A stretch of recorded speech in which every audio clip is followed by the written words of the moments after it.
Hey guys, and welcome to View and a Brew with Gaz.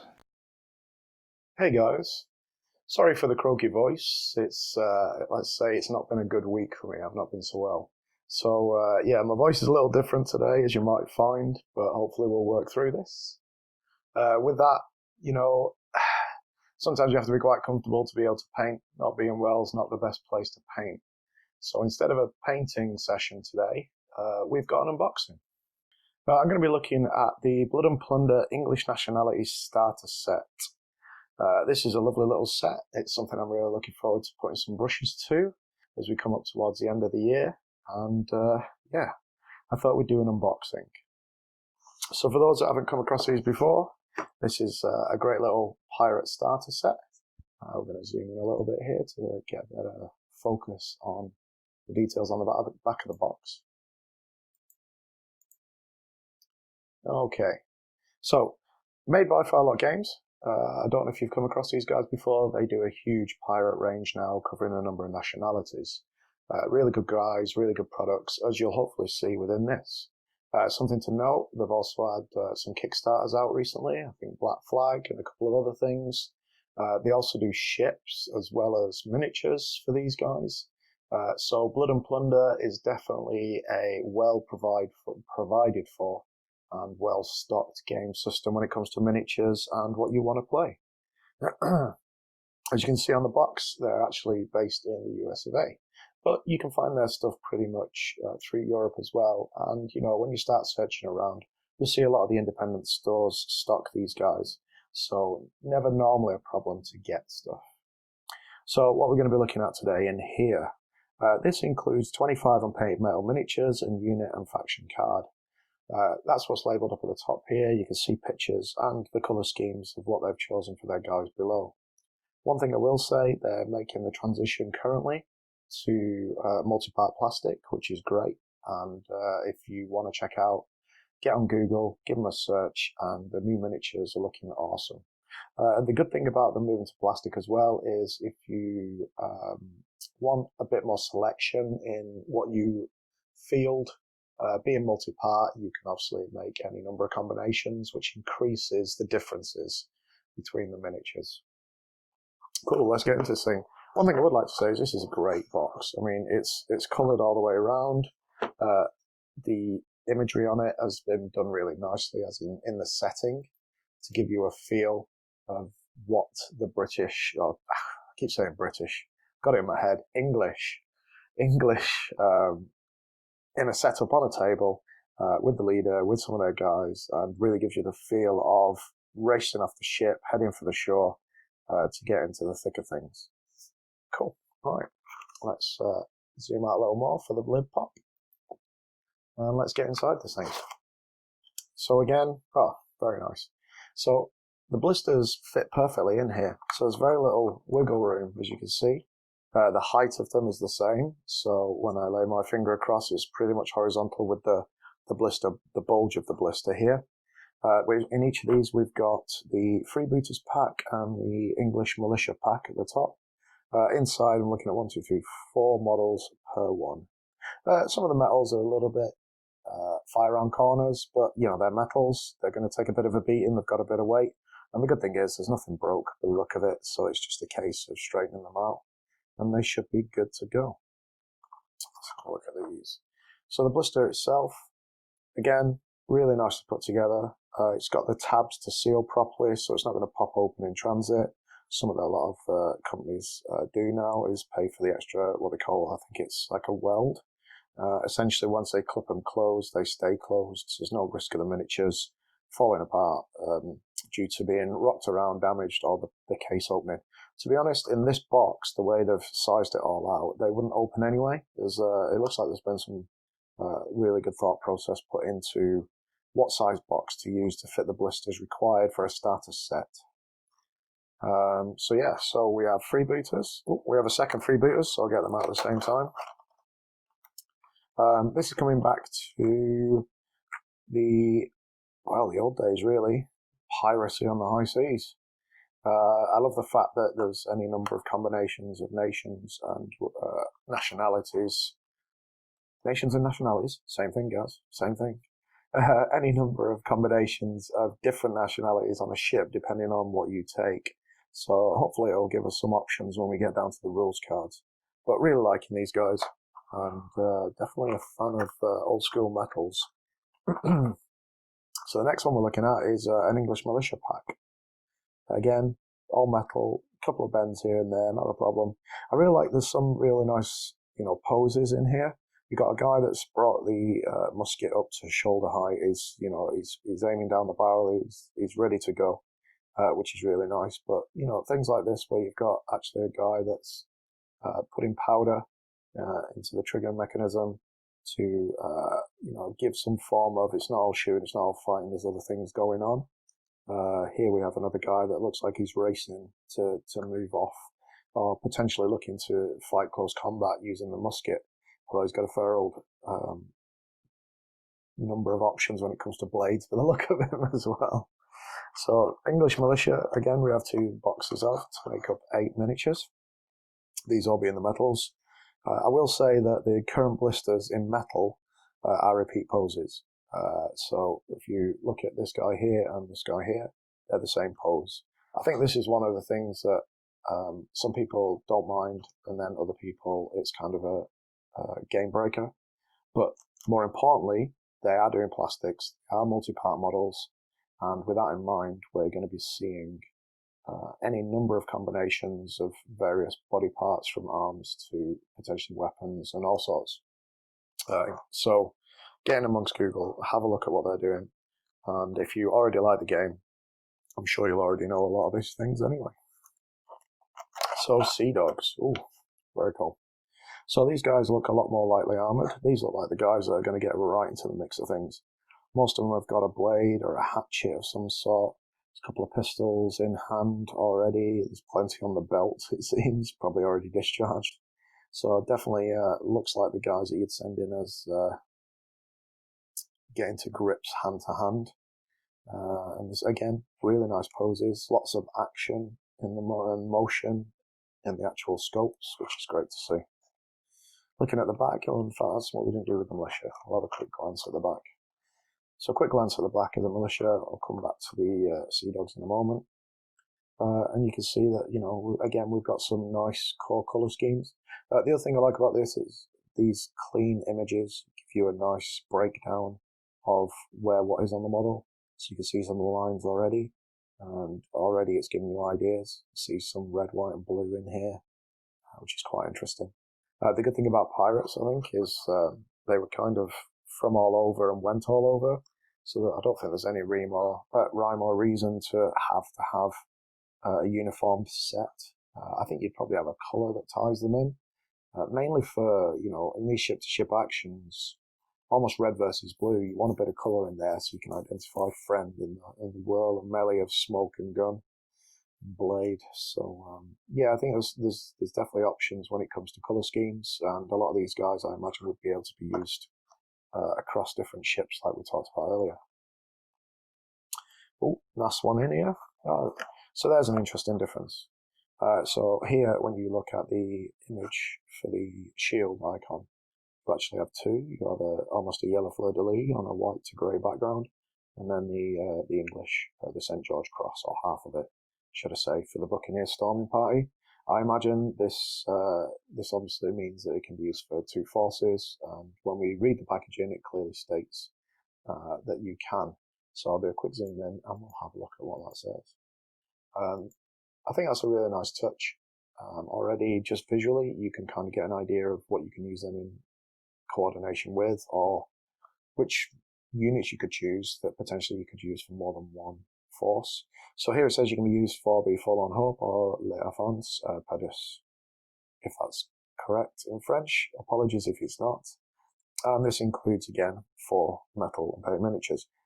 There's a really nice pose here. I do like the fact that, having got to the end of his powder and ball, this gentleman here has 2 hands upon the sort of the barrel of his musket, and he's really swinging for the fences with the stock end of this. Again, some really nice details. Again, some bending, there's a bit of flashing. Yes, we're going to be dealing with that. That's not a problem. Some of that I expect on a lot of these. And as we come around to the image work, we can see the guy I was talking about here. Yeah, he's definitely gone to the close combat phase mid-shot and decided, rather than try and draw the sword fully, maybe even pull the pistol, he's just going to lamp him around the head, which is kind of cool. So yeah, another nice set of miniatures. Again, we've got a guy hustling on foot, a guy ready for whacking somebody around the face, one moving in, and somebody lined up for pistol shots. So it's just about some really nice posing. Really happy with that. Oh, we get to the bottom, and we have a card. So a quick look at this. So I'm wary of, at the time of filming this, potentially there may have been updates. Some of these stuff may have changed, and others may not. Oh, that's cool. So actually on here you have two English factions, not just one. So it's showing you two builds, essentially. English Caribbean Militia and English Buccaneers. Forces rules, command options, your core units. So this is a really nice layout of what you'd need to know. You have your special rules, etc., and then you have the core units that relate to the forces specifically. That's a nice touch. I like the fact that you can essentially design two full forces from a single starter set, and I think that's quite unusual. I say full, obviously you've got options. There's support units, which is, for example, African warriors, unaligned, musketeers. At the bottom, wow, you've got a real mix. Everything from Dutch, French, Native Americans. That's kind of cool. I really like that one. So you can see that the Caribbean militia, I would expect to be more the, how to put this, the more organized sort of, the pirates that were more official and less piratey. And you kind of get that with the sort of loadout, I would say. So English militia, militia cavalry, freebooters, militia pikemen. There's a lot of militia. A bit more organised, a bit more recognised, I would probably say is the best term. Probably working out of a fort somewhere over there. And these guys really do dig into the history of the pirates and such. So when they generally put stuff on cards, it's the genuine article as much as it can be with the history that we have from it. The English Buccaneers, however, are definitely more piratey.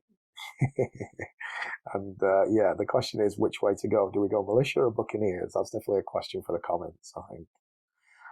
In this force, yep, you see we've got the freebooters, veteran freebooters. Well, if they've been around a while, they've done well in these days. Sea Dogs, you got the Dutch Capers, I believe. And then you've got a number of Dutch options and French options. Warrior Musketeers, Native Americans, interesting. So, you could almost control in and around where your pirate force and your raiding is going on. So if you were building a campaign, this would be a really good mechanism to give flavour to that campaign as well. By the operating areas of the ships themselves, you could dictate what support units you're likely to have. So if you're working around the Med, or you're working, off the coast of Europe mainly, and doing your raids and such there, then yeah, Dutch, French, Dutch. If you go further north, if you're working up through, the English waters at the time, that's probably where you'd go to theme it. If you're pushing down the coast, France, Spain, then maybe you push the French. And if you're operating over in the Americas, or what was the colonies starting up, then ideally, you're going to take some Native Americans. So I really like how this gives you some options to flavour the force in a very different way. And who doesn't love pirates, eh? Oh, that's nice. So on the back we have a clearly labelled, easily identifiable set of sort of statistics and rules related to each of the units. Again, at the time I'm filming this, I've not looked to see if this is still current in their rule set and such. So I'm going off this having come through as a card related to the starter set as it comes. We have a number of keywords, stuff I'll need to look into. Trained and inexperienced. So interesting, the English militia is inexperienced. It's a militia, you kind of expect that, whereas the rest of the force seems to be trained. So I'd expect a little more out of them. Some really nice touches here. You've got the keywords are really easily identified, as in ball and shot, marksman, fast reload sailors, in bold, ready to go. Main weapons, sidearms, it's all here pretty much. your fight, your shoot, your resolve. There's a fast reference card. This is excellent. You're not needing more than one card per unit. You've got all the information on a single card. You can just place it on the side of the board in the ocean if you've got that part of your board as well, and it's there when you need it. So yeah, really nice. Really happy with that as a section. So as part of the unboxing, I'm not going to go too close on the minis because I don't want to pop them open right now. But yeah, very happy with how it all looks as a starter. Looking forward to getting some brushwork done on these. Here we have the Sea Dogs Buccaneer boarding party. We have English Militia, freebooters, and I don't know if any of you noticed, but one of these blisters has a model extra. Did you notice that? Possibly not. So here we have 4. Here we have 4, 4, 4, 4, and 5. And basically, as we're looking at this, the gentleman in the centre rear, let's let me get a pointing item. Probably should have prepped that beforehand. This guy at the back in the centre, with the plume, is not on this part of the blister. And what he is the leader of the faction. So again, really nice touch. And I'll just come back to the box, which I'll just fold up to make it a bit easier. And we'll have a zoom in and have a look at him. So this gentleman on the end is going to be your commander.